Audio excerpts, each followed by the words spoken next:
사무엘이 사울에게 징조 3개를 알려줬죠. 네가 떠나갈 때에 이러이러한 3가지 징조를 만나게 될 것이다. 그 징조를 준 이유가 뭡니까? 그것을 통해서 이게 정말 하나님으로부터 주어진 일이구나.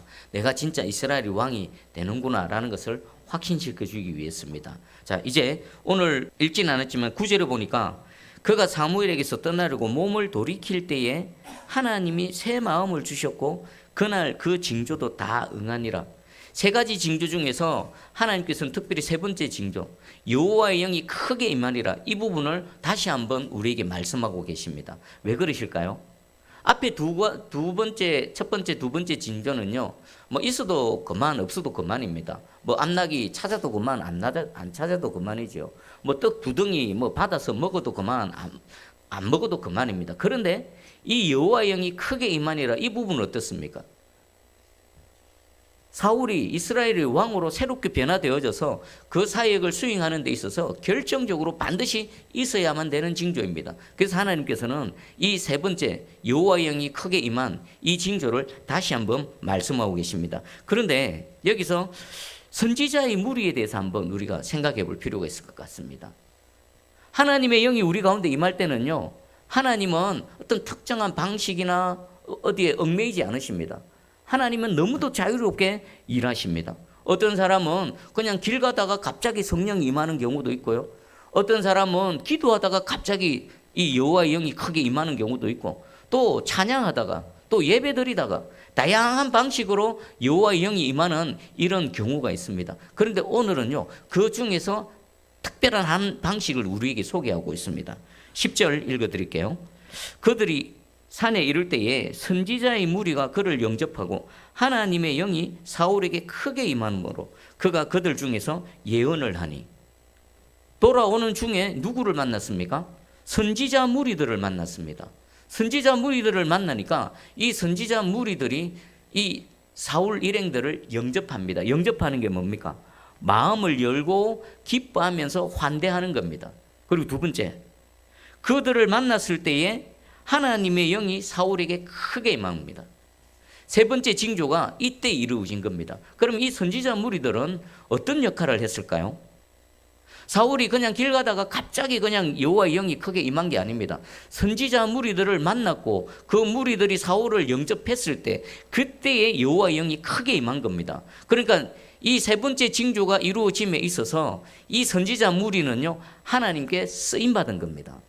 이 말씀을 묵상하면서 우리 새순교회가 이런 선지자 무리와 같은 이 성령이 임하는 통로로 쓰임받기를 제 마음속에 기도가 생기더라고요. 이 은혜가 우리 가운데 있기를 축복합니다.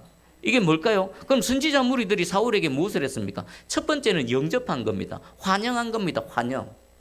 사울은요, 지금까지 이 선지자 무리와 가까운 적도 없고 선지자 무리에 합류한 적도 없고 이들과 교류를 나눈 적도 없습니다. 근데 이 선지자 무리들은요, 처음 보는 사울을 그들의 무리 가운데 마음을 열고 환대해 줬다는 겁니다. 이게 첫 번째입니다. 하나님께서 선지자 무리들을 통해서 이들을 통로로 사용하셔서 사울에게 크게 여호와의 영을 임하게 하는 이 은혜를 예비해 두셨다 하더라도, 만약에 선지자 무리들이요, 이 처음 보는 사울, 우리와 이 선지자 무리들은 오늘날로 치면 신학생들이죠. 우리와 함께 또 이렇게 하지 않았던 이 사울을 그냥 툭 보고 지나쳐 버렸다라면 하나님께서는 그들을 통해 이 3번째 징조를 이루고자 하시되 그들은 쓰임받지 못하는 겁니다. 다른 방식으로 다른 사람들을 통해서 또 이 은혜를 베풀어 주셨겠죠. 그런데 첫 번째, 영접한 것. 여러분, 새순교회가 하나님의 이 부흥과 하나님의 은혜 입기를 원하십니까? 그러려면 이게 먼저 이루어져야 됩니다. 누군가가 새롭게 다가왔을 때, 오늘 또 새로운 영혼이 왔네요. 할렐루야. 하나님의 인도하심입니다. 우연은 없습니다. 하나님은요, 떨어지는 낙엽 하나도 사용하시는 분이십니다. 이곳에 왔습니다. 그러면 우리가 먼저 해야 될 게 뭡니까? 영접해야 됩니다. 하늘에서는 그 한 영혼을 바라보시며 하늘의 천군 천사들은 뭐하고 있을까요? 우리 하나님 뭐하고 계실까요? 아마 예수님 춤을 추고 계실걸요? 그렇지 않습니까? 장면을 상상해 보십시오. 예수님 춤을 추고 계시고 천군 천사들은 막 기뻐서 찬양을 하고 있을 것입니다. 그럼 여기서 우리는 뭐 해야 될까요?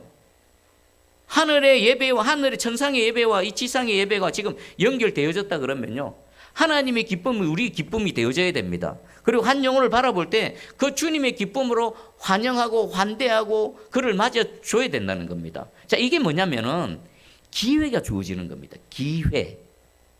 만약에 이 선지자 무리들이 사울을 영접하지 않았고 그냥 쑥 스쳐 지나갔다면요, 기회가 없는 겁니다. 우리 교회도 마찬가지입니다. 새로운 영혼이 왔는데 그냥 무심하게 대한다든지 그냥 뭐 형식적으로 대한다면요, 사람은 알거든요. 그러면 그 다음에 발길이 안 옵니다. 그럼 기회가 없어지는 겁니다. 영접한다는 것은 그가 우리 새순교회를 통해서 하나님의 영이 크게 임하는 이 은혜를 입을 수 있도록 기회를 제공해 주는 겁니다. 여러분, 이 말씀을 정확하게 깨달아 아시고요, 가슴 속에 새기십시오. 그래서 누군가가 새 영혼 오기만 와봐라. 새 사람 오기만 와봐라. 내가 온 마음을 다해서 기뻐하고 환영하고 환대하고 영접하리라. 이것을 통해서 그 한 영혼이 낯설지 않습니까? 교회에 처음 와보는데 예배드리고 일어났다 앉았다, 그리고 30분이 넘는 시간을 이렇게 꼿하게 앉아있는 거 쉬운 게 아닙니다. 우리는 뭐 늘 그러니까 익숙하고 그런 거지만 찬송도 낯설고 모든 환경이 낯섭니다. 그것을 극복할 수 있는 것은요, 그 기회를 제공해 줄 수 있는 것은요, 먼저 된 여러분께서 그 한 영혼을 바라보실 때 주님의 마음으로 기뻐하며 정말 하나님의 마음으로 환영해 줄 때, 영접해 줄 때 그가 계속 머물 수 있는 기회가 생기는 겁니다. 그러다가 어느 날 첫날 하나님께서 은혜를 베풀어 주실지, 2달 뒤에 은혜를 베풀어 주실지, 1년 뒤에 2년 뒤에 은혜를 베풀어 주실지, 그건 하나님께서 알아서 하시는 겁니다. 우리는 해야 될 게 뭡니까? 그 한 영혼에게 계속 기회를 제공해 주는 겁니다. 그랬더니 무슨 일이 일어납니까? 하나님의 영이 사울에게 크게 임함으로 그가 그들 중에서 예언하니. 사울은요, 지금까지 한 번도 여호와의 영이 크게 임한 경험을 해본 적이 없습니다. 그리고 그 여호와의 영이 크게 임한 결과가 눈으로 어떻게 나타납니까? 사울도 선지자 무리 가운데 함께 예언도 하고 하나님을 찬양했다라는 겁니다. 그러니까 영접하는 것은 기회를 제공하는 거고, 두 번째 우리가 해야 될 게 있습니다. 선지자 무리들이 뭐 했을까요? 이 무리들은 모여서 뭐 합니까? 하나님을 찬양했겠죠. 또 하나님께 기도했겠죠. 하나님께 예배드렸겠죠. 우리 새순교회가 여호와의 영이 크게 임해서 우리 가운데만 임하는 것이 아니라 누군가가 새로운 영혼이 들어왔는데 우리 가운데 있음을 통해서 하나님의 영이 임하는 놀라운 은혜가 있기를 축복합니다. 지금 우리가 뭐 하고 있습니까? 예배드리고 있죠. 예배드리는 이곳에 예수의 이름이 선포되어지고 있습니다. 예수의 이름이 선포되어지는 그곳에 예수의 영이 이곳에 거닐고 계십니다. 거닐고 계시다가 그 주의 영이 우리에게만 임하는 것이 아니라 새롭게 온 그 누군가를 덮쳐버리는 겁니다. 그에게도 임하는 겁니다. 그래서 함께 우리 선지자 무리에 합류하는 겁니다. 제가 기도하는, 우리 예배를 위해서 기도합시다라고 기도하는 그 기도 가장 핵심적인 목적이 이겁니다. 우리가 예배 드릴 때 주의 영이 임하여 주셔서 예배 드리는 우리 가운데서도 주의 성령이 강하게 임하고, 또 혹시라도 누군가가 우리 가운데 함께 했을 때 그에게도 우리가 통로가 되어져서 오늘 이 사울에게 임한 이 은혜가 임하게 하여 주시옵소서. 예배를 두고 기도할 때 빠지지 않고 기도하는 것이 바로 이겁니다. 그러니까 이 선지자 무리가 우리 새순교회 공동체가 되면 어떻습니까? 누군가가 여호와의 크게 임하는 통로로 쓰임받는 겁니다. 여러분, 베이직 교회의 조정민 목사님 아시죠? 그분이 처음 교회에 나갔는데 교회에 나간 목적이 있습니다. 아내가 새벽에도 교회 가고 오전에도 가고 주일에만 나가는 것이 아니라 수요일에도 가고 금요일에도 가고 내 집을 나가니까 아내 찾으러 갔다가 도대체 교회가 뭐 하는 곳이기에 내 사랑하는 아내가 나보다도 더 시간을 많이 할애하고 나에게 정성을 쏟는 것보다 더 많이 정성을 쏟는가? 도대체 저기가 뭔가? 뭐가 있길래 그렇게 내 아내가 그렇게 밤낮으로 찾아다니는가? 궁금해서 딱 들어갔는데 그날 여호와의 영이 조정민 목사님 크게 임해버린 겁니다. 그래서 그 늦은 나이에 저 미국까지 가서 신학 공부하고 지금 이렇게 늦게 시작했지만 하나님께 크게 쓰임받는 거지 않습니까? 그럼 그 교회가 어떻게 쓰임받은 겁니까? 선지자 무리로 쓰임받은 겁니다. 아무 생각 없이 왔습니다. 뭐 하나님을 믿어볼까 이런 것도 없습니다. 그냥 아내 찾으러 왔는데 그 일이 일어나 버린 겁니다. 우리 새순교회 공동체도 이 은혜가 강력하게 나타나기를 간절히 소망합니다. 이것은요, 우리가 뭐 애쓰고 수고한다고 되는 인간의 영역이 아닙니다. 다만 우리는 하나님이 이런 은혜도 베풀어 주시는구나라는 것을 말씀을 통해 알고 우리 마음속에 사모함이 생기는 겁니다. 하나님 불쌍히 여겨 주십시오. 하나님 우리에게도 이 은혜 좀 베풀어 주십시오. 주시고 안 주시고는 하나님께 달렸지만 우리가 할 수 있는 것은 그 은혜를 알고 사모함으로 간구하는 겁니다. 그러면 하나님께서 우리의 간구를 외면치 아니하시고 불쌍히 여기셔서 은혜를 베풀어 주실 줄 확실히 믿습니다. 아멘. 자, 그리고 두 번째는 이제 14절에 보니까 이제 돌아온 사울의 숙부가 만납니다. 14절 읽어드립니다. 사울의 숙부가 사울과 그의 사원에게 이르되 너희가 어디로 갔더냐? 사울이 이르되 암나기들을 찾다가 찾지 못하므로 사무엘에게로 갔었나이다 하니 사울의 숙부가 이르되 청하노니 사무엘이 너희에게 이런 말을 내게 말하라 하니라. 돌아와서 이제 숙부를 만났습니다. 그러니까 이제 삼촌이 물어봅니다. 그동안 어디를 다녔느냐? 그 이곳저곳을 다녔다가 또 우리가 못 찾아서 사무엘에게 갔었습니다. 사무엘이라는 이름을 딱 듣는 순간 이 사울의 숙부가 묻습니다. 사무엘이 너희에게 이런 말을 내게 말하라. 앞에 청하노니는요, 간청하는 겁니다. 그러니까 지금 사무엘은 누굽니까? 그냥 보통 사람이 아닙니다. 이 시대를 이끌어가는 하나님의 사람이고 하나님의 종입니다. 그 하나님의 사람을 내 조카 사울이 만났다? 그러면 분명히 무슨 말을 했을 것인데 지금 또 시국은 어떤 시국입니까? 온 이스라엘 백성들이 왕을 요구하고 있지 않습니까? 그러면 그것과 관련된 무슨 말이 있지 않을까? 이 사울의 숙부는요, 조금 아주 예리하면서 민감한 사람인 것 같습니다. 이 사울의 숙부가 누굽니까? 사울의 군대 장관 아브넬의 아버지지요. 제발 무슨 말을 하든지 좀 알려달랍니다. 자, 그러면 지금 사울은요, 한 가지는 말했지만 한 가지는 말하지 않았습니다. 알려준 건 뭡니까? 암나기들을 찾게 될 것이다 라는 그 말이고, 알리지 않은 것은요, 자신이 이스라엘 왕이 된다는 사실을 말하지 않습니다. 뒤에 보니까 16절입니다. 사울이 그의 숙부에게 말하되 그가 암나기들을 찾았다고 우리에게 분명히 말하더이다 하고 사무엘이 말하던 나라의 이름 말하지 아니하니라. 알릴 부분이 있고 침묵할 부분이 있다는 것을 하나님께서 말씀하십니다. 여러분이 만약에 이 사울이라면 삼촌을 만났습니다. 암나기도 찾는다는 기쁜 소식을 들었습니다. 게다가 깜짝 놀라게 아무것도 아닌 자신이 이스라엘의 왕이 된다. 그리고 이미 그 선지자로부터 머리에 기름 부음을 받았습니다. 이런 일을 경험했다면 여러분 어떡할까요? 보통 사람도 어떡하겠습니까? 아마 입이 근질근질하겠죠. 자랑하고 싶어서. 암나기 찾은 것보다 지금 내가 이스라엘의 왕이 된다. 그리고 그 선지자가 내 머리 위에 기름을 부었다. 이거 말하고 싶어서 아마 입이 근질근질할 겁니다. 그런데 사울은요, 끝끝내 입을 열지 않았습니다. 침묵을 지켰습니다. 왜 그럴까요? 만약에 지금 이 상황에서 사울이 그 사실을 숙부에게 알리면 숙부를 통해서 온 이스라엘에 퍼져나가겠죠. 그러면 온 이스라엘이 어떻게 될까요? 함께 기뻐하고 막 이렇게 안정을 찾아갈까요? 혼란스러울 겁니다. 12지파가 있죠. 12지파 중에서도 세력이 강한 지파가 있고 약한 지파가 있습니다. 에브라임 지파, 유다 지파를 생각해 보십시오. 이스라엘의 왕이 나올 지파는 우리 지파야. 말은 안 하지만 내심 그렇게 기대하고 있지 않겠습니까? 그런 상황 속에서 12지파 중에서 가장 힘이 약하고 미약한 베냐민 지파, 어디서 듣도 보도 못한 사울이라는 한 젊은 청년을 하나님께서 이스라엘을 초대 왕으로 세우셨다, 삼으셨다. 그러면요, 나라가 지금 대한민국처럼 엉망진창이 되어질 것입니다. 그래서 하나님께서는 사울을 입을 붙잡아 주신 것입니다. 그러니까 이걸 보면요, 하나님의 일이라고 해서 막 말해야 될 게 아니구나. 우리 여러분 하나님과 기도하는 거 있죠?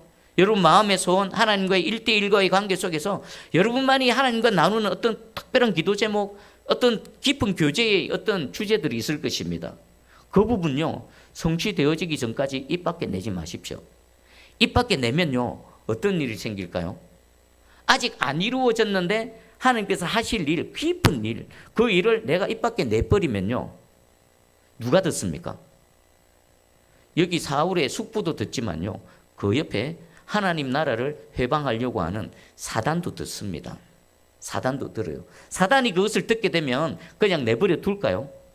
그것을 방해하기 위해서 온갖 방법들을 다 동원할 겁니다. 그 순간부터 그 일에 대해서는 장담할 수가 없는 겁니다.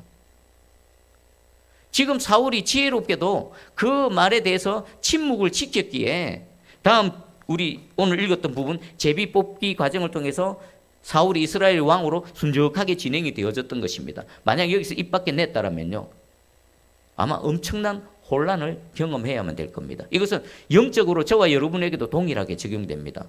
하나님과의 관계에 있어서 여러분만의 깊은 뭔가 있죠. 그거 절대 발설하지 마십시오. 근데 사단은요, 우리가 입 밖에 내지 않으면 하나님이 하실 일을 모릅니다. 미리 정보를 알려줄 필요가 없죠. 우리가 정보를 알려주면 사단은요, 그거 방해하려고 온갖 것들을 동원해서 뭔가를 하기 시작할 겁니다. 그걸 꼭 침묵으로 잘 포장해 두십시오. 언제까지요? 그 일이 하나님의 역사심으로 드러나고 성취되어질 때까지는 입을 꼭 닫고 계십시오. 그리고 그 일이 마침내 이루어졌을 때 그때 어떻게 하는 겁니까? 그때 비로소 말하면 되는 겁니다. 하나님께서 이러한 과정을 통해서 역사하셨다. 그렇게 하나님을 자랑하고 하나님을 간증하는 겁니다. 하나님을 자랑하는 것은 이 방식으로 자랑하는 겁니다. 혹시 이 말씀을 묵상하면서 또 막 너무 쉽게 말을 내뱉어서 하나님께서 하실 일에 사단의 방해를 받아서 이루어지지 않은 일들은 없지 않았을까라는 생각을 해봅니다. 돌아보면 분명히 있을 것 같기도 합니다. 그럼 지나간 일은 지나간 거고 이제부터라도 여러분 이 하나님의 지혜의 말씀을 가슴에 잘 새겨 두셔서 하나님의 일이라고 하더라도 그것을 함부로 막 입 밖에 내지 마시고 잘 간수하셔서 마침내 하나님의 그 은혜로 이루어졌을 때 그때 하나님을 마음껏 자랑하는 그런 저와 여러분 되기를 주의 이름으로 축복합니다. 아멘. 자, 17절부터는 이제 새로운 장면이 등장합니다. 이제 사울을 실질적으로 눈에 보이게 뽑는 과정입니다. 그 뽑는 과정이 뭡니까? 방법이 제비 뽑기 과정이에요. 제비 뽑기. 이 제비 뽑기를 하기 위해서 사무엘은요, 온 이스라엘 백성들을 미스바로 불러 모읍니다. 아마 전체 인원은 아닐 거고 각 지파별로 대표자들, 보통 전쟁에 나가면 각 지파별로 1000명씩 모으지 않습니까? 한 그 정도 숫자가 되지 않을까요? 그래도 꽤 많은 인원입니다. 미스바로 모였습니다. 미스바는 또 어떤 곳입니까? 사무엘이 처음 이 역사의 전면에 등장해서 이 이스라엘을 하나님 앞에서 회개하고 또 새롭게 시작하는 바로 그 장소입니다. 그 장소에 모여서 다시금 이스라엘의 왕을 새롭게 선출하는 과정을 지금 치르고 있습니다. 그런데 제비뽑기 과정을 치르기 전에 사무엘이 온 이스라엘 향해서 책망하는 말이 있습니다. 자, 책망하는 말씀을 한번 들어볼까요? 18절하고 19절을 한번 읽어봅니다. 18절, 19절 시작. 이스라엘 자손에게 이르되 이스라엘 하나님 여호와께서 이같이 말씀하시기를 내가 이스라엘을 애굽에서 인도하여 내고 너희를 애굽인의 손과 너희를 압제하는 모든 나라의 손에서 건져내었느니라 하셨거늘 너희는 너희를 모든 재난과 고통 중에서 친히 구원하여 내신 너희의 하나님을 오늘 버리고 이러기를 우리 위에 왕을 세우라 하는도다. 그런즉 이제 너희의 지파대로 1000명씩 여호와 앞에 나오라 하고. 아멘. 자, 여기 보니까 18절은 여호와 하나님께서 이스라엘 백성들에게 베풀어 주신 은혜를 이렇게 말씀하고 있습니다. 그러면 19절은 뭡니까? 하나님의 은혜 앞에서 그들은 어떤 반응을 보였느냐라는 것입니다. 18절 내용이 뭡니까? 애굽의 손과 그리고 너희를 압제하는 뭡니까? 고통스럽게 하고 힘들게 하고 핍박하는, 이것은 눈에 보이는 물리적인 대적뿐만 아니라 지금까지 하나님은 영육간의 모든 이런 압제하는 세력들로부터 그들을 지키시고 보호하시고 구원해 내셨습니다. 건져내셨습니다. 그 은혜로 지금 여기 서 있지요. 그런데 여기 보면 한글 성경에는 없지만 18절과 19절 사이에는 벗이 있습니다. 벗. 그러나 하나님은 너희에게 이런 은혜를 베풀어 주셨는데 그러나 너희는 19절 보니까 너희는 이라고 합니다. 너희는이 등장할 때마다 하나님의 은혜에 그들은 어떻게 반응했습니까? 너희는 너희를 모든 재난과 고통 중에서 친히 구원하여 내신 너희의 하나님을 오늘 버리고 너희는 그 은혜의 하나님을 오늘 버렸다. 그리고 이러기를 우리 위에 왕을 세우라 하는도다. 그런즉 이제 너희의 지파대로 1000명씩 여호와 앞에 나오라. 그러니까 사무엘이 지금 뭘 얘기하고 있는 겁니까? 하나님은 이렇게 너희에게 은혜를 베풀어 주셨는데 지금 너희는 그 하나님의 은혜를 베풀어 주신 그 분량만큼, 그 횟수만큼 하나님을 거역하고 하나님을 버리고 하나님을 외면하고 또 다른 인간왕을 구하고 있다라고 책망을 하는 겁니다. 분명하게 책망을 하고 난 이후에 지금 이제 제비뽑기 과정을 진행하고 있습니다. 자, 그럼 이 말씀으로 우리를 한번 돌아보기 원합니다. 이 너희는 할 때마다 그 앞에 이제 막 기대함으로 모였겠죠. 와, 드디어 하나님께서 우리 기도를 응답해 주셔서 이스라엘의 왕을 우리에게 주시는구나. 이스라엘 왕이 있기만 하면 우리도 이방 나라들처럼 강력한 국가를 이루고 이방 나라들부터 압제당하지 않고 우리도 힘 있는 국가로 살아갈 수 있겠구나. 기대함으로 나왔는데 그 기대한 얼굴 위에 뭐 하는 겁니까? 너희는 할 때마다 손가락에 아마 양심을 쿡쿡 찔렀을 것입니다. 그럴 때마다 얼마나 하나님 앞에 머리가 숙여졌을까요? 너희는. 오늘 이 말씀 앞에 우리 자신을 한번 돌아보기 원합니다. 하나님은 항상 우리에게 좋은 것을 주십니다. 그리고 좋은 것을 주시되 우리 인간편에서 좋게 느껴지는 방식으로 주시기도 하고요. 또 하나님은 때때로 그 고난이라는 포장지 속에 감추어 두셔서 주십니다. 근데 사실은요, 하나님이 우리에게 좋은 것을 주실 때에 그냥 막 기쁨, 평강, 막 감사, 이런 포장지로 우리에게 주시기보다는 어떤 포장지가 더 많습니까?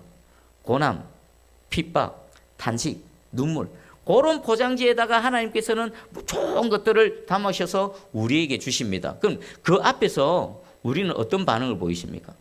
돌아보면 다 하나님의 은혜지요. 그 현재 그때는요, 그게 아픔이었고 고난이었고 눈물이었고, 와, 어떻게 하다가 이런 일이 일어나는가, 하나님 왜 이러십니까? 라고 하지만 돌아서서 지금 지난 날을 되돌아보면요, 그게 모두가 다 하나님의 은혜입니다. 그것을 반복적으로 경험함에도 불구하고 역시나 현재를 살아갈 때에 하나님은 고난이라는 포장지 안에다가 우리에게 뭔가를 주실 때 우리의 반응은 어떻습니까? 이스라엘 백성들과 비슷하지 않습니까? 오늘 다시 한번 다짐하기 원합니다. 하나님은 최고로 좋은 거, 정말 좋은 거 우리에게 주실 때는요, 고난의 포장지, 눈물의 포장지, 탄식의 포장지에다가 그것을 싸서 주십니다. 그것을 받을 때 우리는 물론 아프지요. 그것을 받을 때는 아픕니다. 눈물이 납니다. 그럼에도 불구하고 그 깊은 우리의 내면에는요, 하나님을 믿는 믿음이 흔들리지 않기를 축복합니다. 오히려 그 속에서 하나님께서 무슨 일을 하실까 기대하는 새 소망, 산 소망이 새롭게 일어나는 그런 저와 여러분이 되기를 주의 이름으로 축복합니다. 아멘. 이제 그러면 이제 제비 뽑는 과정을 한번 살펴보겠습니다. 1000명씩 나왔습니다. 그리고 20절에 사무엘이 이에 이스라엘 모든 지파를 가까이 오게 하였더니 베냐민 지파가 뽑혔습니다. 12지파가 1000명씩 나왔으니까 12,000명이 되겠죠. 거기다가 제비를 뽑았더니 가장 숫자가 작은 베냐민 지파가 뽑혔습니다. 그 다음에 21절에 베냐민 지파를 그들의 가족별로 가까이 오게 하였더니 마드리의 가족이 뽑혔고 그 중에서 기스의 아들 사울이 뽑혔으나 그를 찾아도 찾지 못한지라. 베냐민 지파 중에서 또 뽑았더니 가족별로 뽑았더니 마드리의 가족이 뽑혔습니다. 그리고 그 마드리의 가족 중에서 또 뽑았더니 기스의 아들 사울이 뽑혔습니다.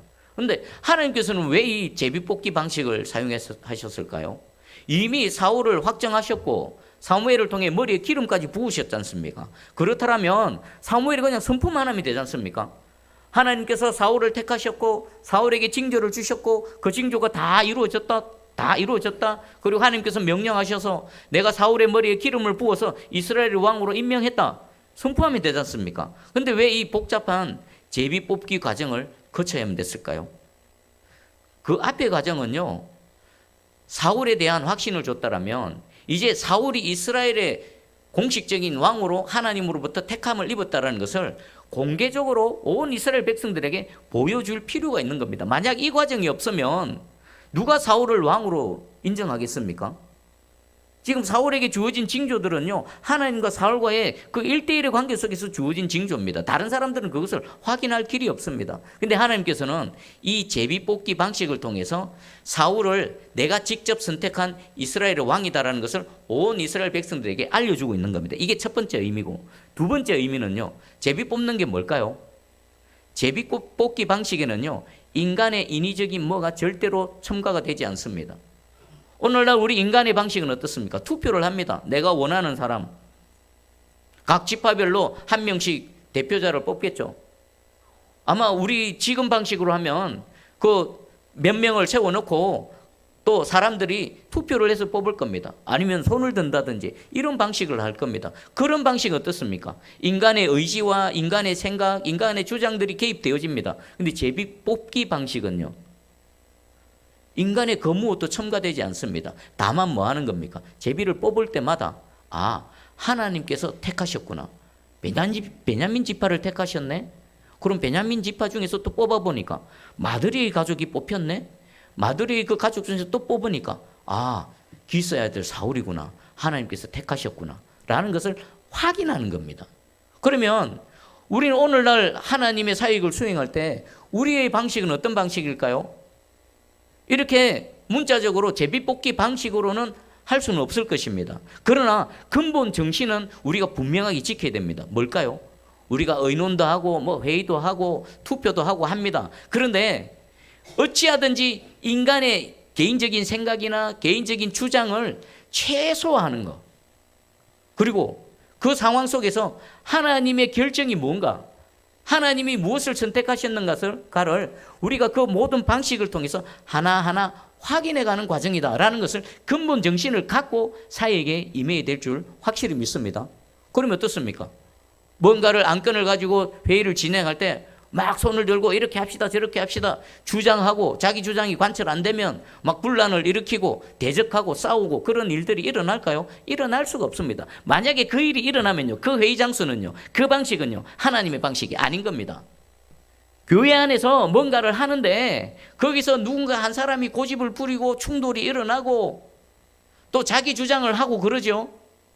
물론 우리는 그런 방식 중에서 하나를 선택해야 됩니다. 그러나 그런 일이 일어나면요, 적어도 하나는 분명합니다. 우리가 하나님의 방법을 제대로 못 찾아가고 있다. 우리가 회의도 하고 이것도 하고 저것도 하는 것은 그런 절차들을 통해서 하나님의 결정을 우리가 하나하나 찾아간다. 그런 근본적인 그런 마음을 갖고 모든 사역에 임해야 될 줄 확실히 믿습니다. 아멘. 그리고 여기 베냐민 지파 중에서도 마드리의 가족이 뽑혔는데 이 마드리의 은혜, 마드리의 은혜, 하나님 마드리의 은혜를 베풀어 주시옵소서.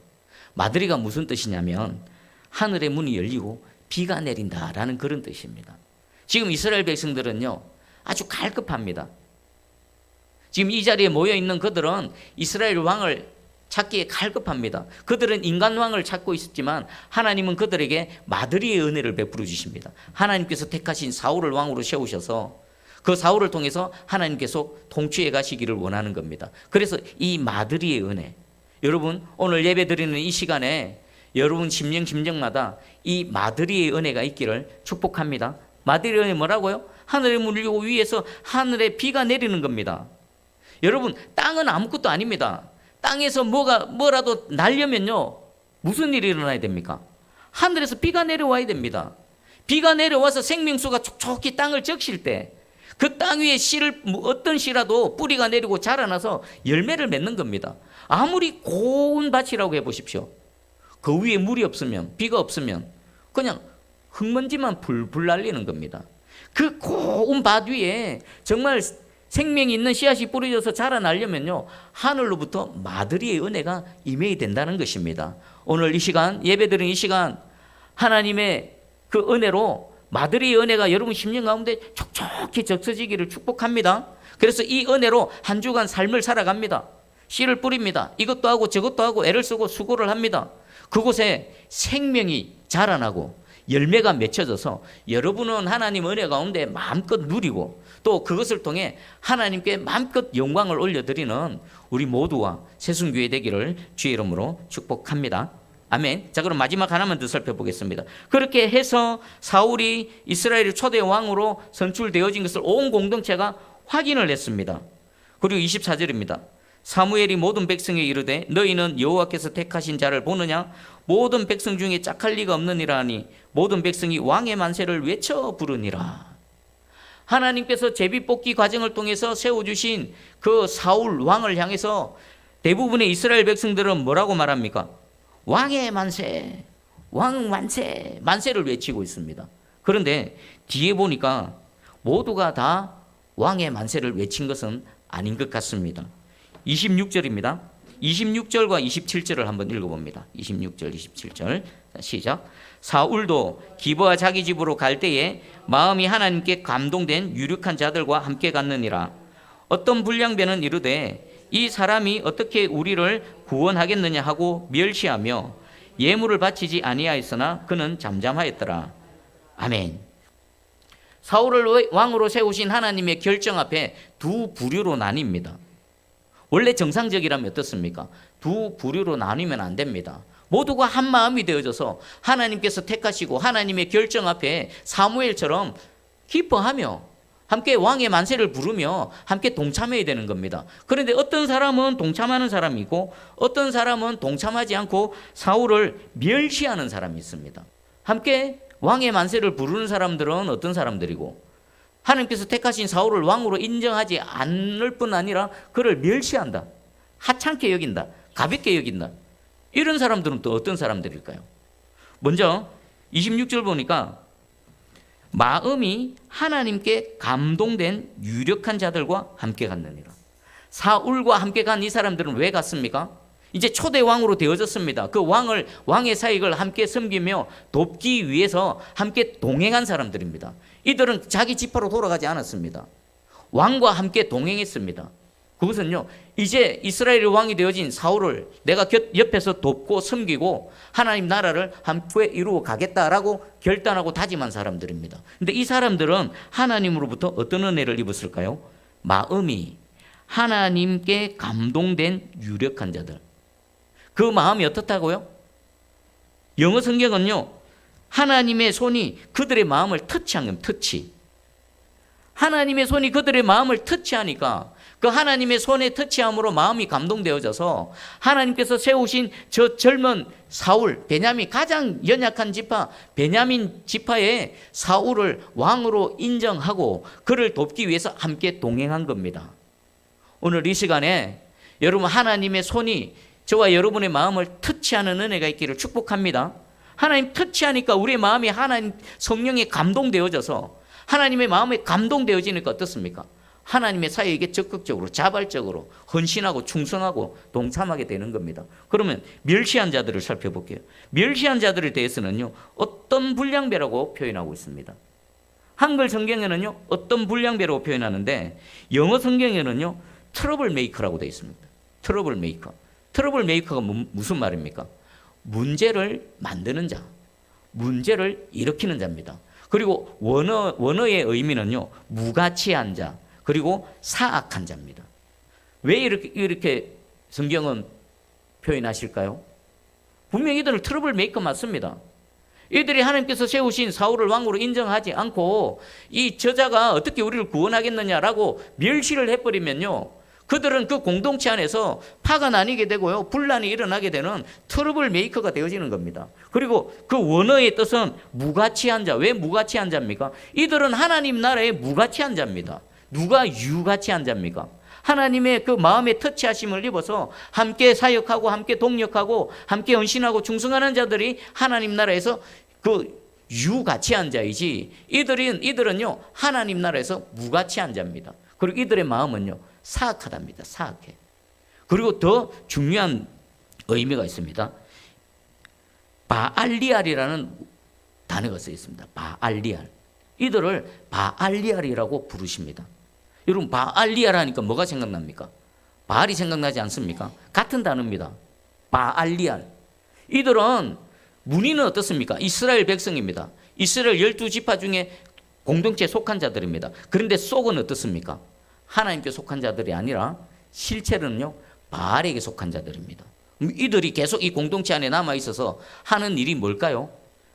사사건건 사울을 인정하지 않고 사울을 무시하고 멸시하고 사울이 하는 일에 태클을 걸고 걸림돌이 되어지지 않겠습니까?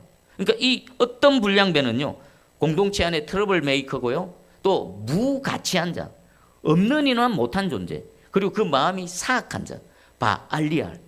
껍데기는 이스라엘인데 속의 실체는 바알에게 속한 자가 되어지는 겁니다. 그러면 이 두 부류로 나누는 일이 지금 수천 년 전에 이 현장에만 있을까요? 지금 대한민국에도 있지 않습니까? 교회 공동체 안에도 있습니다.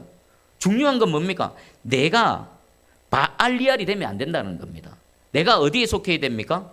하나님의 그 마음이 하나님의 손에 터치함을 받는 그 자리에 우리가 있어야 될 줄 확실히 믿습니다. 여러분 자신을 돌아봐 보십시오. 하나님께서 결정하신 일 앞에 그것이 분명하게 결정 둘로 나뉩니다. 하나님께서 세우신 어떤 사역자 앞에 그것이 둘로 분명하게 나뉩니다. 변명의 여지가 없습니다. 여러분 자신을 하나님 말씀 앞에 두렵고 떨림으로 갖다 놔 보십시오. 나는 과연 하나님이 내 마음을 터치하셔서 이렇게 하나님의 사역에 또 기꺼이 또 적극적으로 헌신하고 동참하는 그 자리에 서 있는가? 아니면 하나님께서 사악하다 그러고 무가치하다 그러고 트러블 메이커라 그러고 너는 바알리알이라고 하는 어떤 불량배에 속해서 하나님 나라에 오히려 걸림돌이 되어지고 아무런 유익도 없는 그런 무가치한 존재로 서 있는가? 이들 분명히 껍데기는요, 명찰은요 이스라엘입니다. 근데 속이 다른 겁니다. 여러분 축복합니다. 오늘 이 시간 하나님의 손이 우리의 마음을 터치해 주셔서 우리의 마음이 하나님의 영에 감동되어져서 하나님의 사역에 자발적으로 적극적으로 헌신하고 충성해서 하나님 나라의 유익한 자들, 하나님 보시기에 하나님을 기쁘시게 하는 그런 우리 모두 되기를 주님의 이름으로 축복합니다. 아멘. 기도하겠습니다.